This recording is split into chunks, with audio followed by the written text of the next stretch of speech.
Bonsoir à tous, bienvenue sur Académie Nouvelle Vie. Ce soir, on a le plaisir de recevoir Maxime Sablé pour sa conférence sur le thème Les guides de lumière, des accompagnants invisibles dans le monde visible. Avec cette conférence, nous en saurons plus sur les guides de lumière. Qui ils sont, ce qu'ils font pour nous, est-ce que l'on a tous un guide, leurs aides au quotidien, leur rôle auprès de nous au quotidien, la différence entre signes des guides et synchronicité. Comment communique-t-on avec eux, les guides terrestres et les guides célestes? Et aussi un éclairage sur les guides de lumière sans prise de tête, renouer le contact avec vos guides, avoir confiance en eux et en vous-même. Maxime, je te laisse te présenter auprès de nos auditeurs. Bonjour à tout le monde, bonsoir plutôt. Donc, je m'appelle Maxime Sablé, je suis énergéticien, médium canal, et donc je vais vous parler ce soir des guides de lumière, donc tous ceux qui nous accompagnent au quotidien, qui veillent sur nous, qui sont là immatériellement, mais qui sont là quand même auprès de nous. Donc, un guide de lumière, Avec plaisir. c'est un être qui est choisi par une âme avant son incarnation. Bien souvent, les guides nous suivent depuis plusieurs vies. Bien souvent, les guides nous suivent depuis plusieurs vies. Alors, ça peut être soit un proche qu'on a connu ou non, un ancêtre. Le guide peut prendre différentes formes aussi. Ça peut être également un animal totem pour ceux qui pratiquent le chamanisme.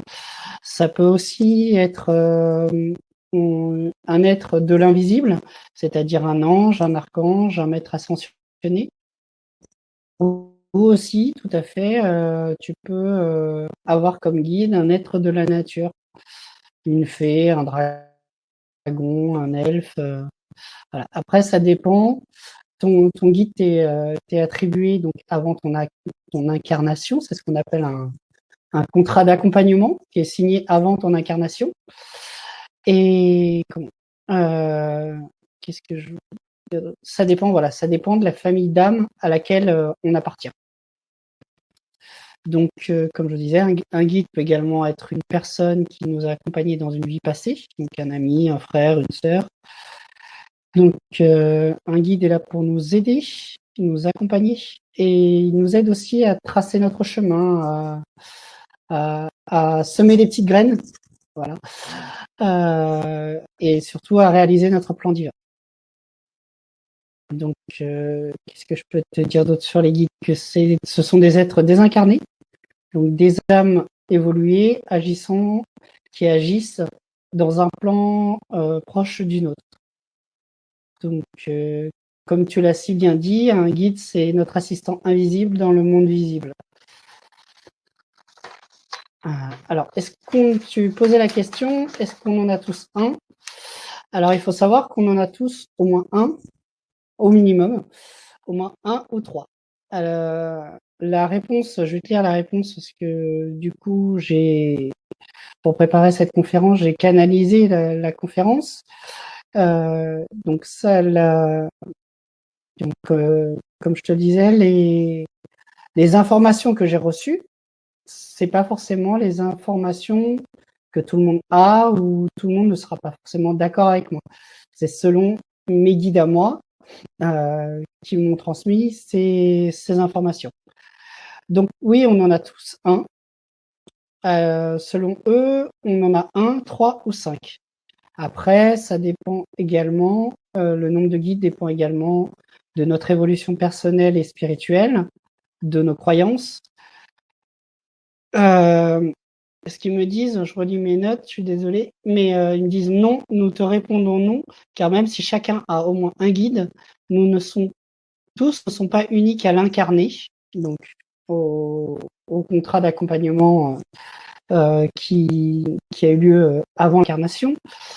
Si la personne a un ancêtre comme guide, oui, il est unique et adapté à sa vibration. Mais si la personne, par exemple, mais si la personne a comme guide un ange, un archange ou un maître ascensionné, ces derniers sont multidimensionnels. C'est-à-dire que nous, quand on a un guide, que ce soit par exemple un ancêtre ou quelqu'un qu'on a vu qui s'est incarné dans une vie précédente, il nous sera unique. Mais si c'est un archange ou une sphère plus élevée, ce sont des êtres multidimensionnels, donc ils peuvent accompagner plusieurs personnes en même temps. Donc c'est pour ça on a à la fois un guide unique et pas unique. Et voilà, c'est ce qu'ils me disent. Ils se trouvent, donc si c'est un ange, un archange, ils se trouvent à plusieurs endroits à la fois. Ils accompagnent et aident plusieurs âmes en même temps. C'est pas pour cela aussi qu'il faut que vous vous sentiez moins guidé ou inférieur. La phrase qu'ils m'ont dite, c'est: comme une mère aime chacun de ses enfants, un guide accompagne chacun de ses protégés avec le même amour. Donc les guides vont nous accompagner par le cœur, par la pensée et surtout transmettre des messages à l'âme et comment dire, et aussi par le biais des signes ou des synchronicités que je t'expliquerai tout à l'heure, que j'expliquerai à tout le monde tout à l'heure. Il nous montre Alors, ce que j'ai appris en préparant cette conférence, c'est que notre relation, comme un guide nous a attribué avant notre naissance, notre incarnation, notre relation avec le guide, en fait, ça va être du donnant-donnant. C'est-à-dire que nous, on évolue spirituellement, lui, il évolue. Mais si on régresse, je vais pas dire on fait des erreurs, c'est des expériences. Si on régresse, il régresse aussi. Donc, c'est ce qu'ils me disent, c'est faut se rassurer, c'est ni bien ni mal ce que l'on vit dans cette vie terrestre, c'est une expérience. Donc, comme je te l'expliquais tout à l'heure, le guide est attribué à l'âme avant son incarnation. On signe un contrat d'accompagnement. Donc, quand une âme s'incarne, avant de s'incarner, elle a choisi son parcours pour son évolution. Donc, il va y avoir deux types, en fait, pour eux, pour les guides, il y a deux cas de figure. Il y a l'âme qui définissent comme spirituelle, qui va être ouverte à la spiritualité, qui va s'incarner pour l'évolution de ses potentiels et pour œuvrer pour la lumière divine. Et celle-ci, elle aura des guides fixes, en tout cas au moins un, et des guides, ce qu'on va appeler des guides tournants, c'est-à-dire qu'ils vont changer selon ton évolution.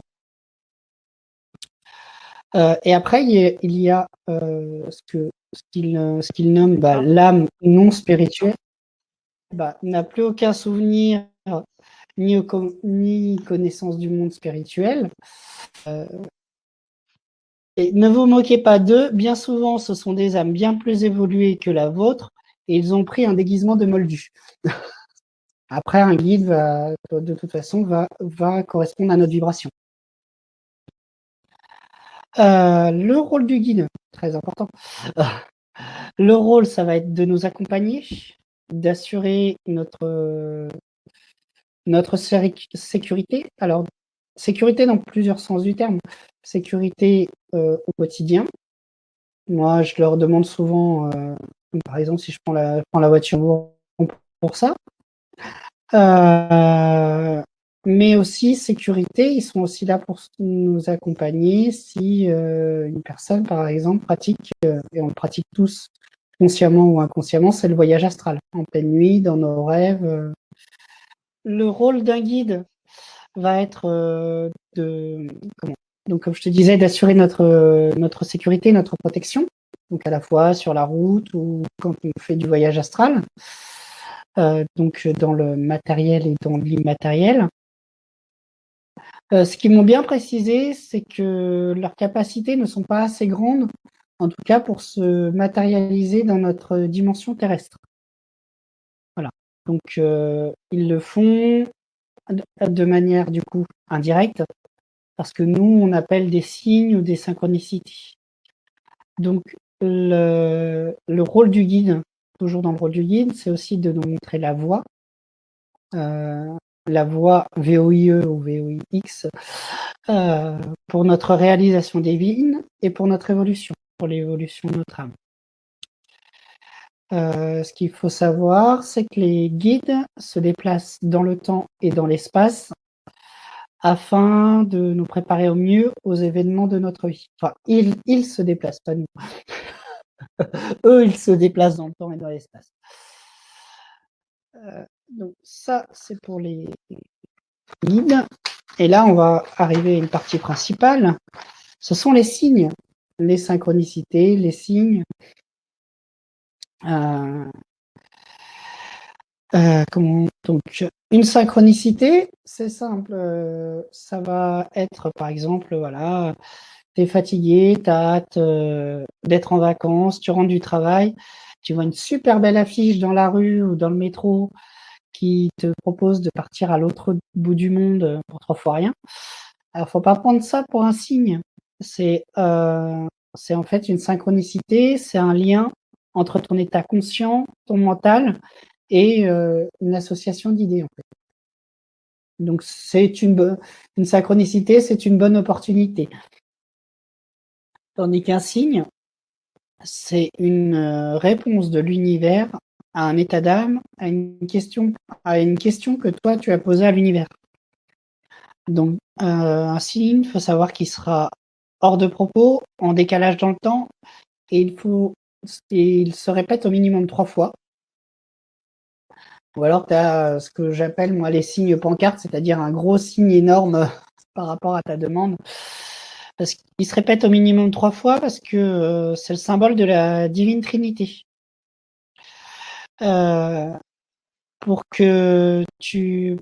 Histoire qu'on imprime bien le message. Moi, je vais te donner un exemple de signe. Dans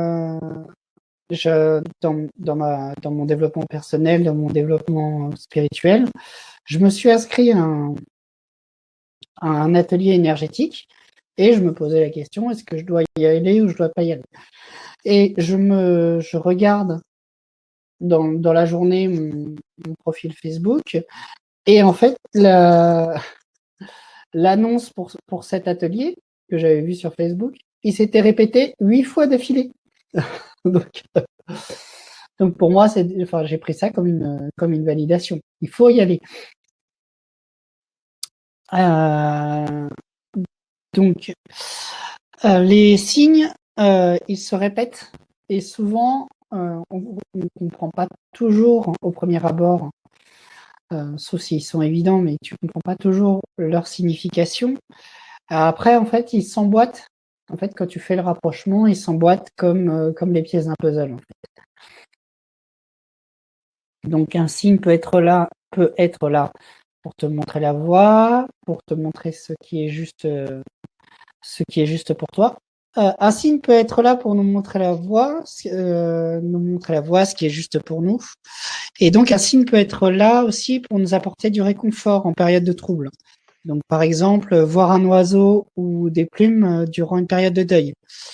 La plume, c'est vraiment le symbole des anges. C'est vraiment nous montrer qu'on nous entoure. Ensuite, il y a ce qu'on appelle les faux signes. On connaît tous quelqu'un qui voit des signes partout. Dès qu'il se passe quelque chose, c'est un signe. Donc un faux signe ne se matérialisera qu'une seule fois. Et donc un vrai signe, donc, comme je te disais, soit un signe que j'appelle une pancarte va se répéter une très grosse fois, ou alors un petit signe plusieurs fois pour nous aider à bien comprendre et à prendre la bonne décision. Donc principalement, il existe plusieurs types de signes. Par exemple des plumes, comme je viens de t'en parler. Une action, si tu as un rendez-vous avec quelqu'un et que tu veux pas y aller ou tu le sens pas trop, le rendez-vous s'annule. une chanson à la radio. Pour l'instant, moi, je suis célibataire, mais en ce moment, j'arrête pas d'entendre Beau Papa de Vianney à la radio. Donc, c'est un présigne annonciateur. Un film, tu peux avoir un film à la télévision, au cinéma. Tu peux entendre une conversation dans la rue aussi qui va te répondre à ton interrogation du moment. C'est ce que je disais tout à l'heure, ce sera un signe.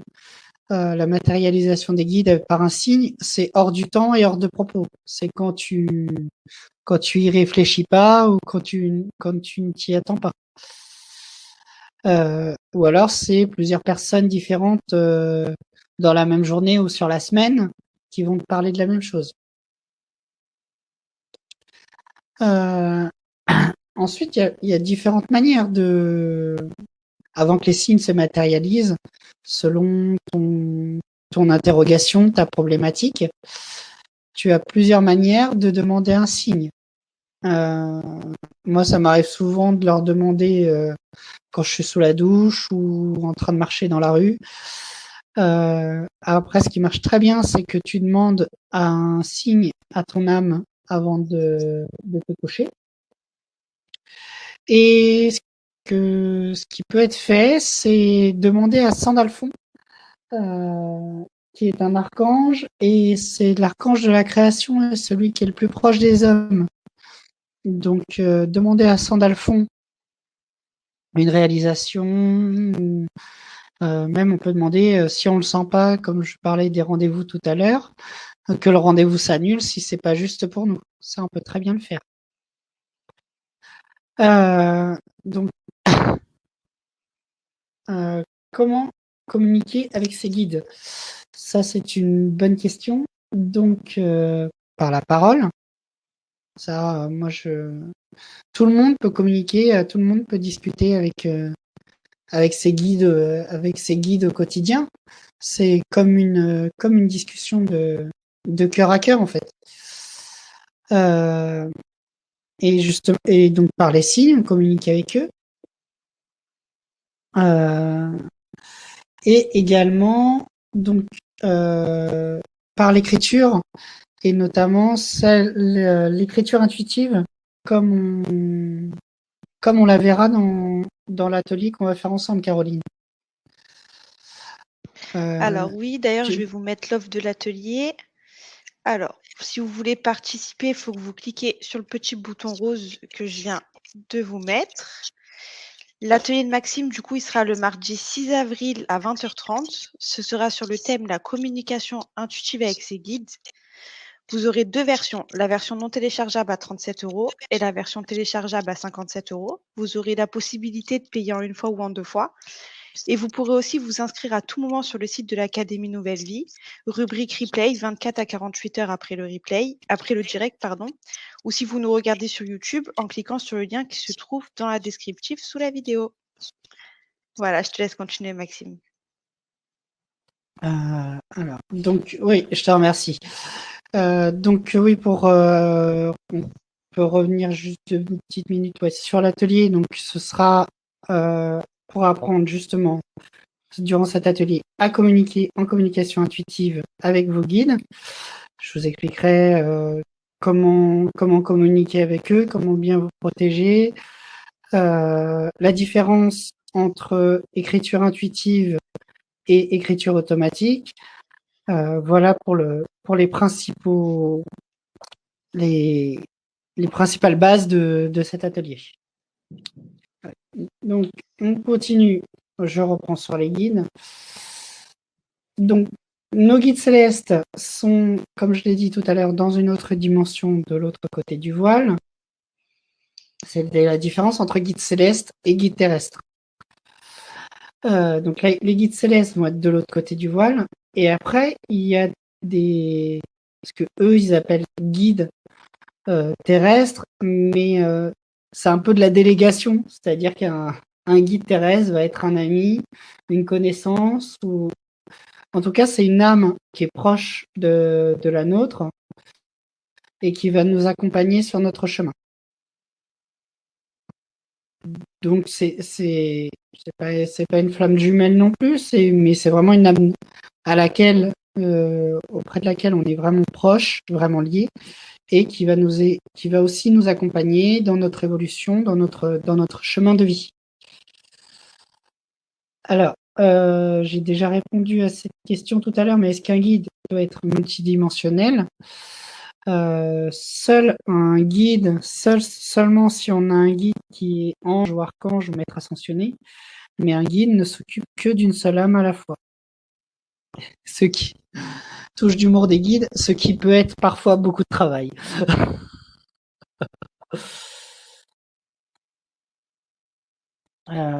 Donc un guide va nous accompagner sur notre chemin de vie personnel et spirituel.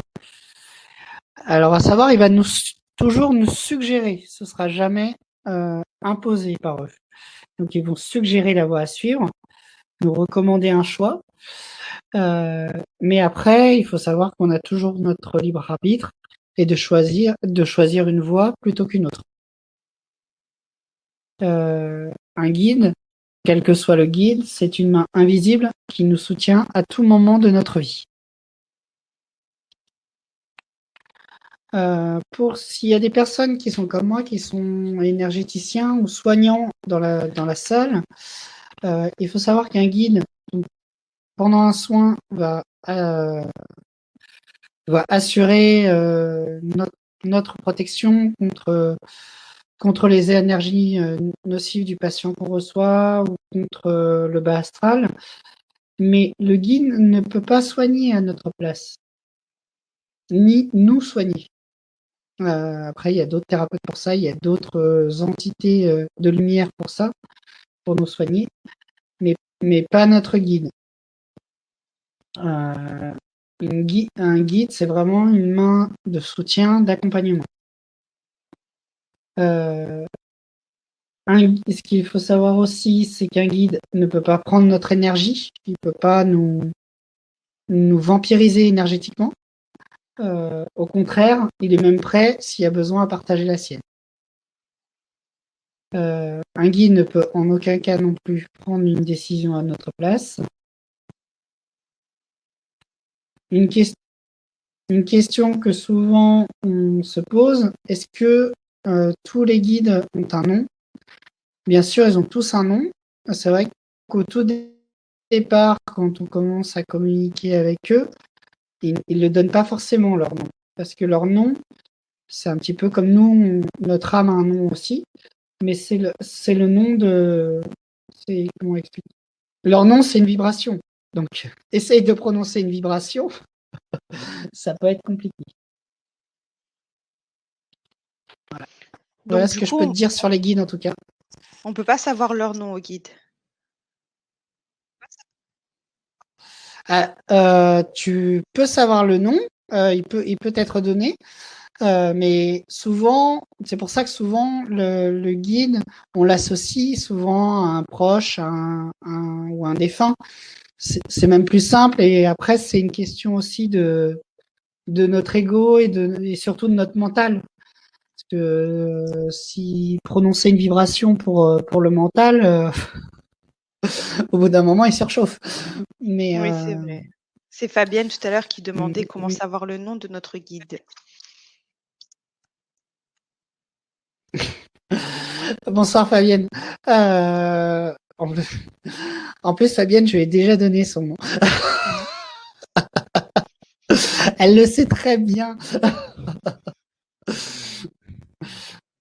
Mais oui, mais voilà, souvent le nom d'un guide, on l'associe à un défunt. C'est pour ça que souvent, c'est des défunts. Il faut savoir que quand un défunt passe de l'autre côté, justement, alors pour nous, ça va paraître long ce que je vais dire, mais en fait, de l'autre côté, ils n'ont pas de temps, pas d'espace, donc c'est un claquement de doigts. Mais un défunt, on lui propose et il peut choisir de rester jusqu'à 250 ans en temps terrestre, on va dire, à veiller sur sa famille. sur sa famille, sur ses proches. Donc c'est pour ça que ça peut être un rôle aussi de guide, justement.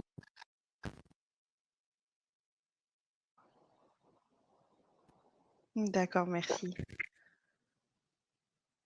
Je t'en prie. Alors, on avait une autre question de Slaven tout à l'heure qui Ouais. disait: «Que dois-je faire pour remercier mes guides?» Alors, il y a une chose toute simple qu'on fait pas assez souvent, c'est simplement leur dire merci. C'est D'accord. simplement leur dire merci. Moi, même moi, je me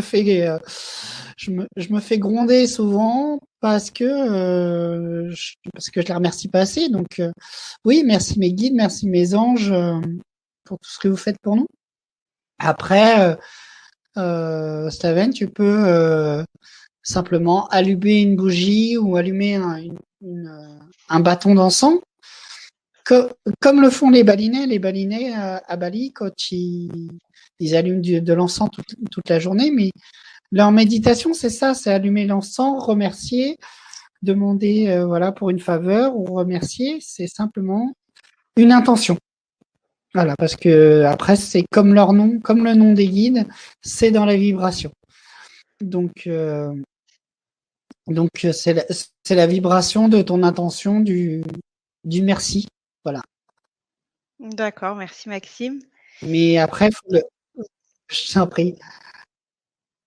Alors, il y a une autre question de Martine. Pour ma part, je reçois la synchronicité Ouais, 17h17 ou 7h17 depuis un an. De suite après avoir vu sur une plaque numéralogique 17D07, or que c'est ma date de naissance. Quelle est ouais. la signification SVP? Merci. Oula. euh, le le 7, c'est un chiffre de spiritualité, donc 7, 77. Après, c'est ça, c'est une synchronicité. Oui, c'est les signes quand en ce moment, j'ai beaucoup. Bon, après, il faut savoir qu'en ce moment, on est en grosse période de transition énergétique. Donc, les signes et synchronicités, ils sont de plus en plus nombreux. On est de plus en plus proche d'eux. Mais comment dire, les la symbolique, c'est vraiment on est auprès de toi. Enfin, après, faut se renseigner. Je connais pas tout, j'ai pas toutes les informations, mais se renseigner sur les heures miroirs. Souvent, les heures miroirs, c'est 19h19, 20h20, 7h07. Et il y a un livre très bien fait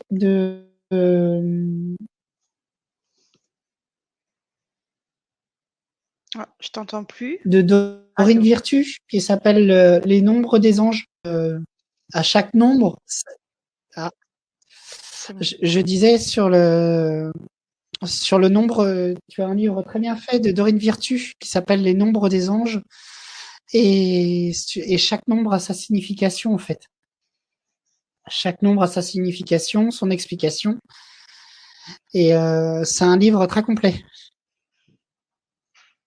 D'accord. Donc les nombres des anges de Dorine Virtue.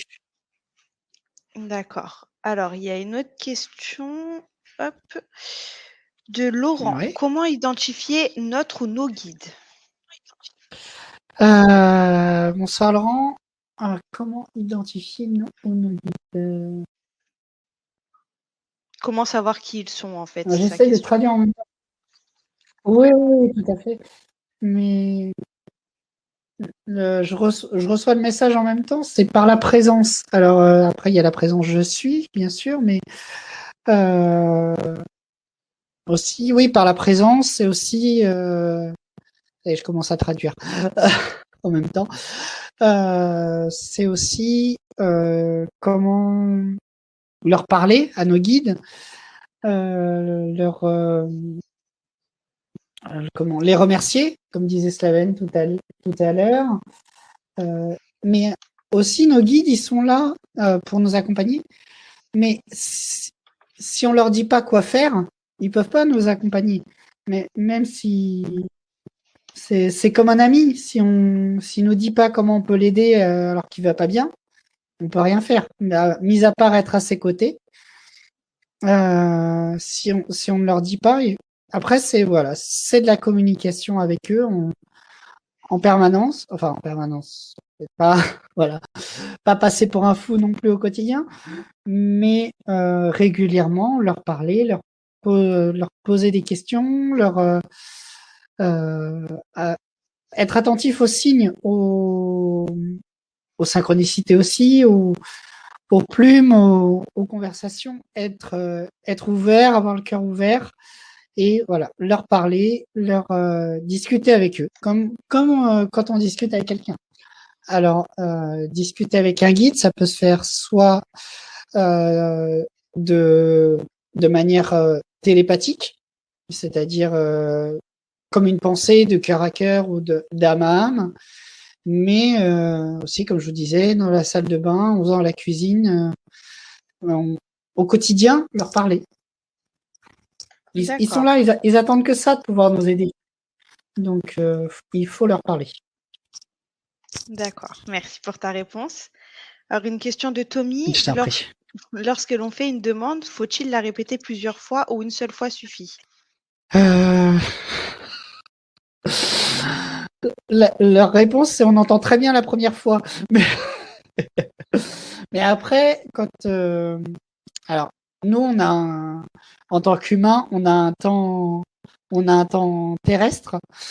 Donc on veut une réponse qui soit rapide, qui soit instantanée. Mais euh, ce qu'ils sont en train de m'expliquer, c'est que bien sûr, on a une demande, on a quelque chose en attente, mais si la demande n'est pas juste par rapport à notre évolution, ou si elle peut blesser quelqu'un, elle sera pas forcément réalisée. Surtout si une demande, par exemple, est réalisée, elle n'est pas réalisée dans l'amour divin, elle est réalisée dans la haine, dans la colère. Là, ça va pas marcher, ça va pas matcher. Mais bon, elle peut être réalisée dans l'amour divin, mais si c'est pas juste pour nous, si c'est pas notre chemin, ça va pas se faire, ou ça va se faire, mais plus difficilement. D'accord. Alors, une autre question de Chris. Moi, je vois très très souvent le nombre 33. A-t-il une signification particulière? Je sais pas si j'ai été assez clair pour Tommy ou pas. Je pense. Pardon, je sais pas. Alors, Chris qui demande, moi, je vois très très souvent le nombre 33. A-t-il une signification particulière? Euh, Comme Martine tout à l'heure, le nombre des anges.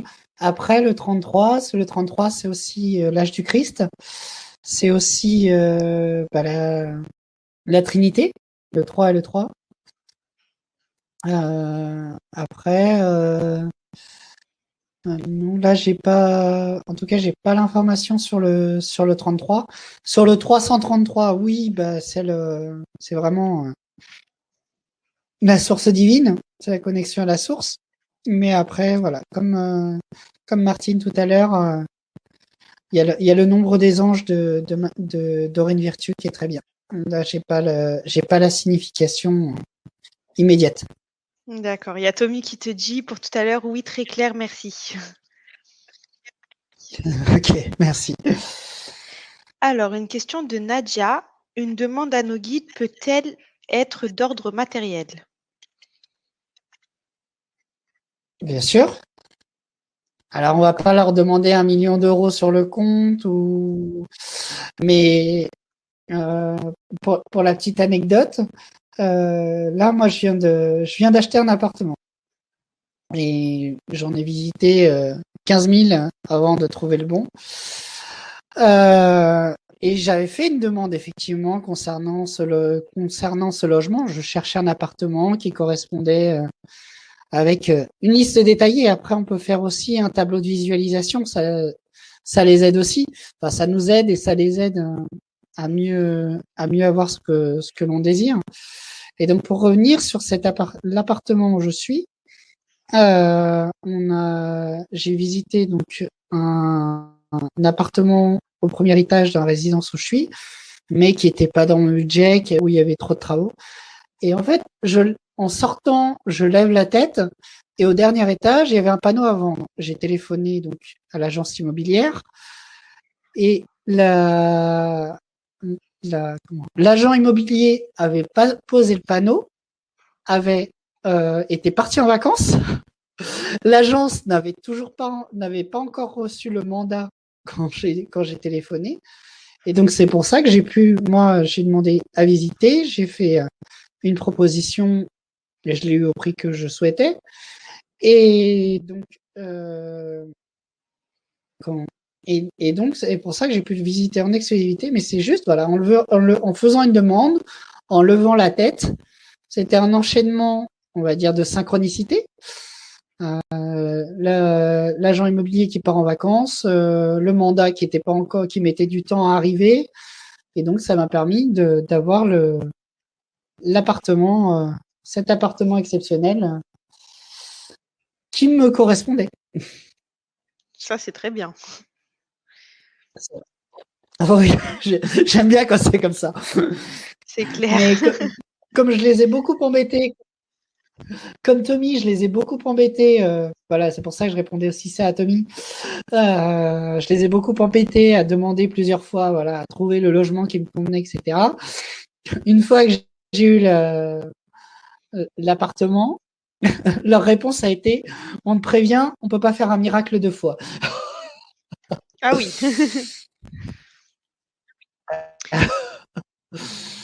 Donc, ça leur demande de l'énergie aussi. Ah bah oui. Alors, on a une autre question de Emma. Lors de certaines de mes formations, j'ai entendu que nos guides étaient des êtres supérieurs et que parfois nous les dérangeons pour des choses qui ne sont pas dignes d'eux. Que pensez-vous de ce point de vue?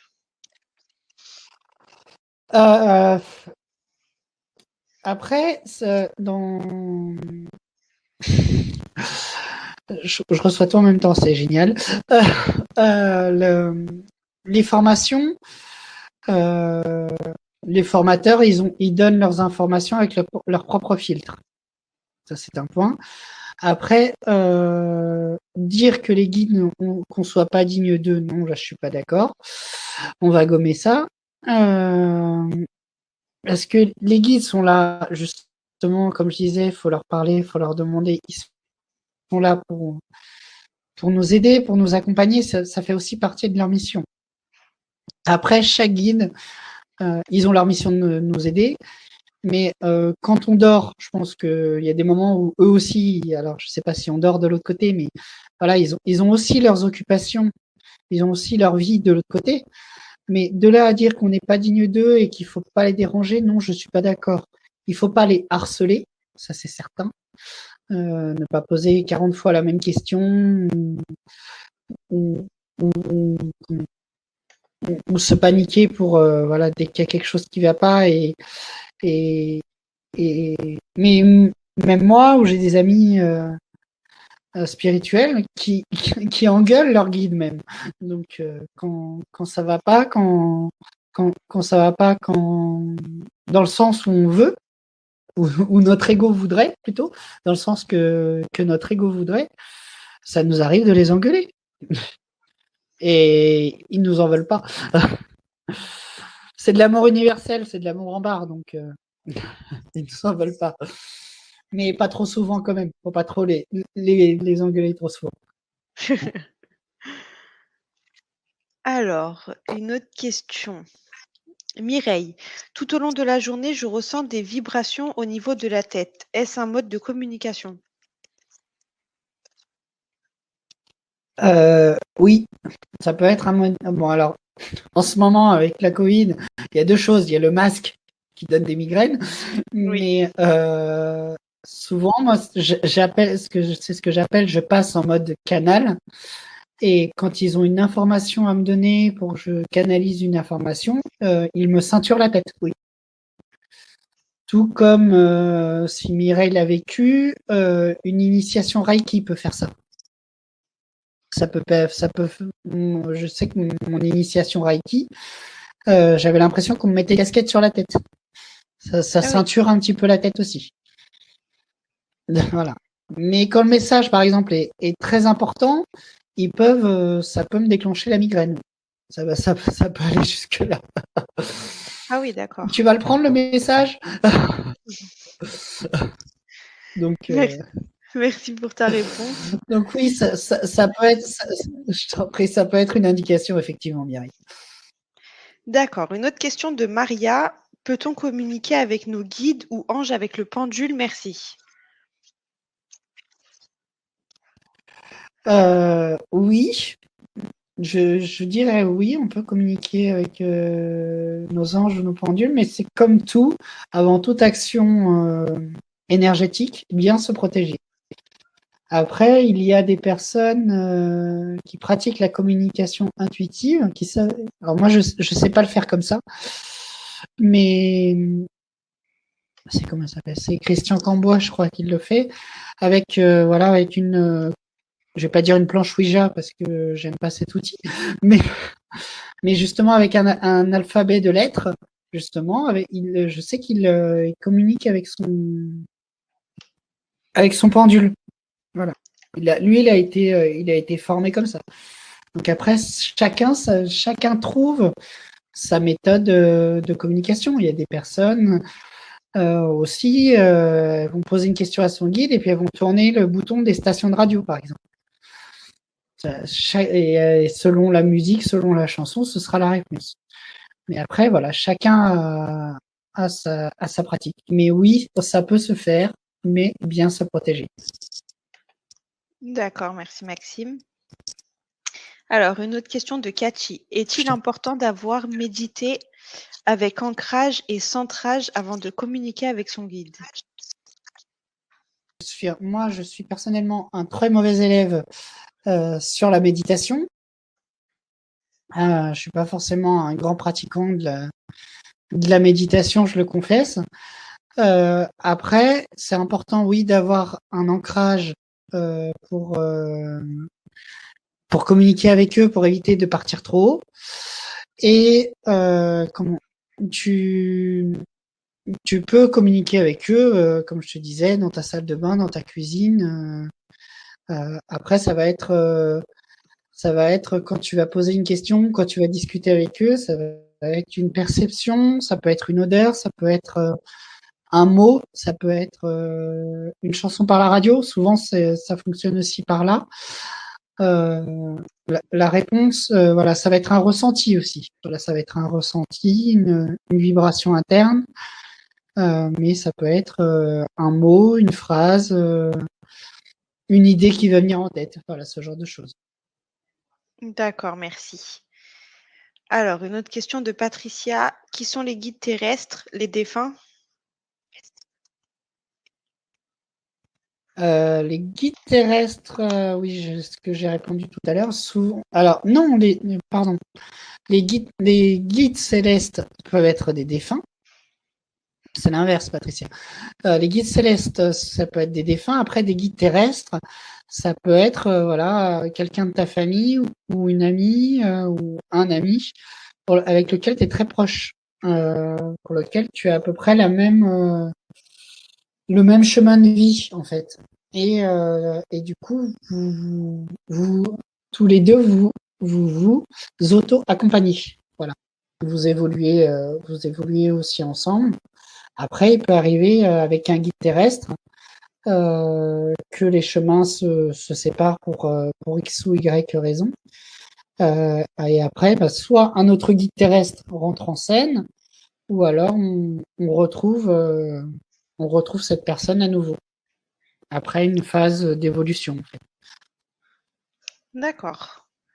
Alors, une autre question de Fatima. Comment s'assurer que les communications de guides que l'on reçoit ne soient pas en réalité des êtres de haute vibration, donc pas du bas astral, mais qui cherchent à nous manipuler?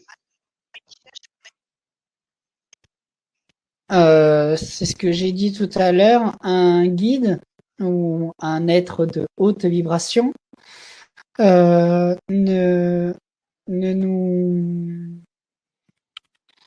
comment ne nous laissera toujours notre libre arbitre d'une part et d'autre part, ne nous prendra jamais notre énergie. C'est-à-dire que, oui, hein, ça m'est déjà arrivé hein, de me faire avoir comme un bleu et d'être en contact avec des entités du bas astral, se faisant passer pour un guide. Mais ça, on s'en rend compte assez facilement parce que le contact est plutôt, ils ont du mal à, à communiquer, le contact peut être brouillé. On sent une très grande fatigue au niveau énergétique. Un guide ne prendra jamais notre énergie. Et souvent, ça va être un guide, quand il va communiquer avec nous, il va toujours être dans l'amour, dans la bienveillance, jamais dans le jugement. Et, et tandis que si c'est une entité du bas astral, vite, son côté négatif, en fait, va reprendre le dessus et donc va être soit méchant, soit médisant, insultant, c'est déjà arrivé aussi. Voilà. Ce que D'accord, je peux merci répondre à Maxime. Fatima. Merci. Alors, une autre question de Isabelle. J'adorerais entendre mes guides. Comment faire, s'il vous plaît? On m'a dit que c'est parce que je ne suis pas assez évoluée. Est-ce exact? Merci. Non, non, déjà, Isabelle, bonsoir. C'est un peu une pensée limitante de dire ça, parce que du coup, tu te mets en tête que tu n'es pas assez évolué. Ce n'est pas le cas. Moi, pour ma part, c'est ce que je disais tout à l'heure avant que ça coupe. Je ne les entends pas. Je ne les entends pas de manière humaine dans l'oreille. Je les entends de manière télépathique. J'ai mis du temps avant de comprendre que je communiquais comme ça avec eux, mais je les entends dans ma tête. Ça va être des suites de mots, de phrases, des perceptions, des visions, ça va être tout un ensemble de choses. Mais on communique avec eux par différentes manières. Chacun après a sa manière. Comme tout à l'heure, on m'a posé la question pour communiquer avec eux avec le pendule. Chacun a sa manière de communiquer selon son évolution, selon la personne qu'elle est. Par exemple, Isabelle, ça peut être par la peinture ou par le dessin. Elle peut communiquer avec eux comme ça, si elle le pratique. Mais d'autres, ça va être l'écriture, d'autres, ça va être la photographie, ça va être. Chacun va avoir ses modes de communication. On va pas tous avoir le même mode de communication. D'accord, merci Maxime. Alors, il y a une Nadja qui demande comment as-tu réalisé que c'était tes guides que tu entendais? C'est une bonne question. En même temps, comment elle veut dire comment faire la part des choses entre mes pensées et mes guides? C'est ça la Je, question peut-être? je pense. Oui, comment tu as réalisé que c'était tes Ouais. guides? Bah déjà parce que c'était pas entre guillemets c'était pas mes pensées, c'était des choses euh, pour lesquelles voilà quand on me posait une question enfin il me donnait la réponse, mais quand c'est une personne inconnue c'est un peu c'est un peu difficile d'avoir une réponse sans connaître la personne. À la rigueur on lui dirait je sais pas, je vais me renseigner, mais quand on vise directement là où il faut, euh, pour moi, et puis après, c'est aussi, je vais pas dire que c'est une question d'ego, mais c'est une question de confiance en eux aussi sur ce qu'ils me communiquent. Et comme je l'expliquais tout à l'heure, si c'est le bas astral, ce sera pas lumineux, ce sera fatigant, ce sera insultant, ce sera pas du positif. D'accord. Alors, une autre question de Slaven. Question, que pensez-vous de Mmh. quelqu'un qui a une certitude d'avoir vécu chaque instant, chaque moment, comme si tout était écrit? Je vis ça en permanence et j'ai toujours pas trouvé comment c'est possible, tellement que ça me dépasse. Si ce n'est pas de moi projeter et de profiter de l'instant présent, pouvez-vous juste me donner un petit message qui peut m'accompagner dans cet éveil SVP? Euh, Bah, c'est une réincarnation. Euh, Après, est-ce que cette personne-là a assez d'ancrage et assez dans son corps, ou elle vit plusieurs choses en même temps, mais parce que mince, comment ça s'appelle? T'as des personnes qui peuvent être à plusieurs, pas de l'ambiguïté, mais elles ont plusieurs vies dans une vie en fait. Elles vivent plusieurs vies en même temps. Et donc c'est vrai que ça peut être un peu parfois perturbant. Après, je pense pas que c'est qu'elle parle d'expériences de déjà vu qu'on a tous déjà plus ou moins eu. Euh, non, bien se centrer aussi, peut-être pas se disperser, bien se centrer sur elle-même, sur ce qu'elle est. Mais après, la question c'est est-ce que quand le matin elle se lève, elle sait déjà comment va se passer la journée? Ou alors après, ça peut être des prédispositions à la médiumnité qui sont pas à la voyance ou la médiumnité qui sont pas ouvertes à fond. Et après, bah, travailler sur ça. Ça peut être une piste. D'accord. Alors, Laurence, est-ce que nos guides peuvent nous donner des réponses dans des rêves? Merci. Bien sûr. Bah, souvent, ils travaillent comme ça. Après, c'est pas toujours facilement interprétable. Parce que les rêves, c'est aussi un mélange de ce qu'on a vécu dans la journée ou dans les journées passées et comment ça s'appelle? La cage à hamster qui fait son travail, hein, le cerveau qui mouline. Mais bien sûr, nos guides peuvent, et souvent, euh, quand on fait des rêves, ça arrive à tout le monde, des rêves dont on se souvient au réveil. Bah après, c'est un entraînement quotidien de s'en souvenir, mais on a des rêves qui sont plus intenses que d'autres et où on se souvient des choses et comme si justement c'était réel. Euh, Là, pour moi, ce genre de rêve, pas des cauchemars, hein, mais des rêves euh, sont des messages des guides. Donc bien prêter attention à ces rêves aussi, bien sûr. D'accord, merci. Sarah, sous quelle forme recevez-vous les messages des guides suite à nos questions? Je réponds suite à vos questions. Je les reçois, comme je l'expliquais tout à l'heure, de manière télépathique, en direct. C'est pour ça qu'on a l'impression par moment je bug. Mais non, je suis en communication en même temps. Donc je télécharge ce qu'ils me disent pour après le retranscrire. D'accord. Pour que ce soit compréhensible. Alors, une autre question de Laurent. Notre animal de compagnie peut-il être Ouais. notre guide, en particulier un chat? Dans ces cas-là, Laurent, ce sera effectivement un guide terrestre. D'accord. Mais comment euh, parce que moi j'ai un chat aussi et on m'avait donné justement juste avant que je l'aie. Je réfléchis à la manière dont il m'avait donné. Euh, Bah c'est comme pour les. Oui, ça y est, ça revient. C'est un. C'est comment? C'est les. C'est comme pour les sorcières, hein, pour ceux qui sont fans des sœurs Halliwell, c'est un familier. C'est ce qu'on appelle un familier. C'est-à-dire que voilà, il va nous accompagner, il va être là, il va être présent, il va comme un guide céleste aussi, il va aussi être présent, nous apporter du réconfort quand il y a besoin, nous engueuler quand il y a besoin aussi, surtout un chat. Mais mais comment? Oui, un animal peut être un guide aussi. Souvent aussi, les personnes qui travaillent, par exemple, avec les animaux sont entourées de guides. Parce que les animaux nous montrent aussi la voie pour, ne serait-ce que pour l'amour inconditionnel.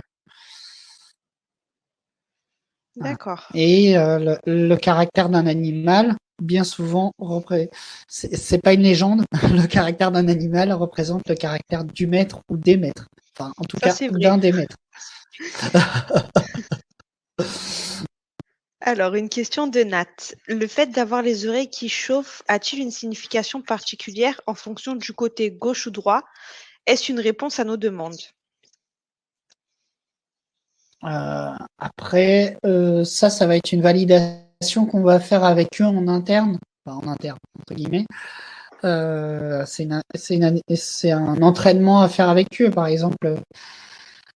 Faites-moi chauffer, comme pour un pendule, faites-moi chauffer l'oreille gauche pour un oui, ou je sais que moi j'ai des claquements dans les oreilles quand je suis en communication avec eux. C'est comme quand on éclate du papier bulle. Mais après, c'est comme tout à l'heure, chacun sa méthode de communication, d'interprétation.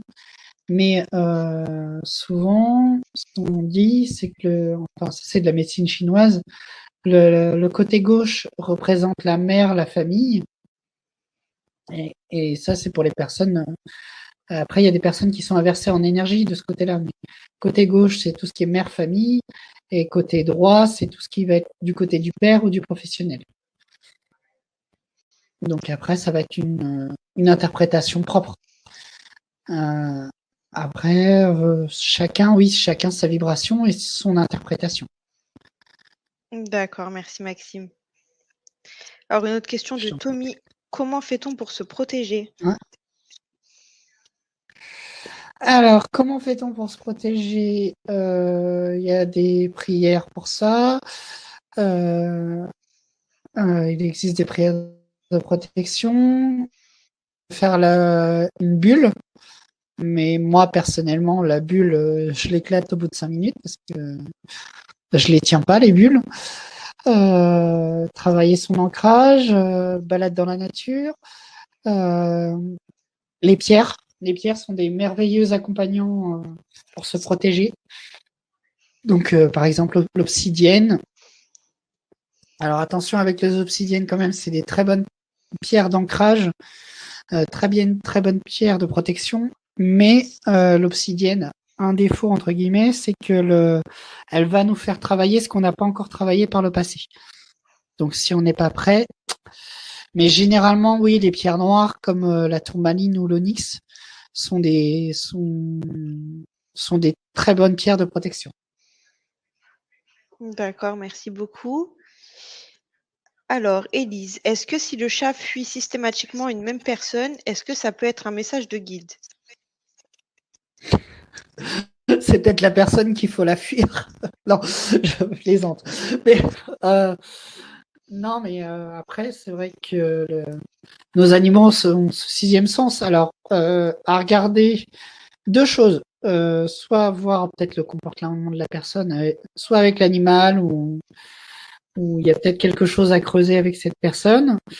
Ou alors, cette personne a aussi besoin d'un nettoyage énergétique et, et comment et a besoin d'être nettoyé. Et donc, le chat fuit, hein, tout simplement. Moi, je sais que ça m'est déjà arrivé avec mon chat de rentrer d'un gros soin énergétique et d'avoir mon chat à l'autre bout de l'appartement, hein. Et qu'elle parte dans les directions opposées parce que bah, j'étais mal nettoyé ou parce que j'avais quelque chose d'accroché. Ça m'est déjà arrivé. Donc, avoir aussi du côté du nettoyage énergétique. D'accord, super, merci Maxime. Une autre question de Pas de Lila. souci. Que penses-tu, non, que pensent les guides de la période actuelle? Alors, je vous avouerai, j'ai pas trop questionné là-dessus. J'avais questionné au départ. Euh, euh, mais non, j'ai du mal à avoir des réponses là-dessus. Je me suis pas penché sur le sujet. Après, moi personnellement, tout ce qui est information et autres, je coupe maintenant. Je rallumerai la télé quand elle arrêtera de dire des mensonges. Mais, mais sinon, non, j'ai, j'ai pas forcément d'informations sur la période actuelle. Je vais pas D'accord. regarder. Je suis honnête. Alors, hop. Alors, je vais prendre une dernière question. De Julie. Ouais. En me prenant en photo ce week-end, j'ai une lumière rose très intense sur le dessus de ma tête. Est-ce un signe que l'on a voulu me faire connaître et quelle est sa signification? Merci à toi et à mon guide pour votre réponse. Alors, il y a 2 choses. Bah, il y a forcément, s'il y avait du soleil, de la lumière, ça peut être un effet d'optique. Mais là, quand elle me quand elle me pose cette question, la première information qui me vient, c'est Lady Nada. Alors, Lady Nada, c'est un maître ascensionné qui est relié vraiment à l'amour inconditionnel quand il y a besoin. Donc, à se pencher de ce côté-là. C'est l'information D'accord. que j'ai, c'est Lady Nada. D'accord, super. Alors, je ne sais pas si tu as quelque chose à rajouter pour conclure ta conférence. Non, bah merci à tous en tout cas de votre présence, d'être restés jusqu'au bout malgré les bugs informatiques et de micro. Mais bah merci à tous pour votre présence et pour vos questions. Bah, merci à toi. On se retrouve le mardi 6 avril, du coup, à 20h30 pour ton atelier. Et merci à tous ceux qui étaient présents ce soir. On Ouais, vous souhaite ça une très marche. bonne soirée. Une très bonne soirée à tous. Merci Maxime, bonne soirée à tous. Bo- Bonne soirée à toi, Caroline. Merci.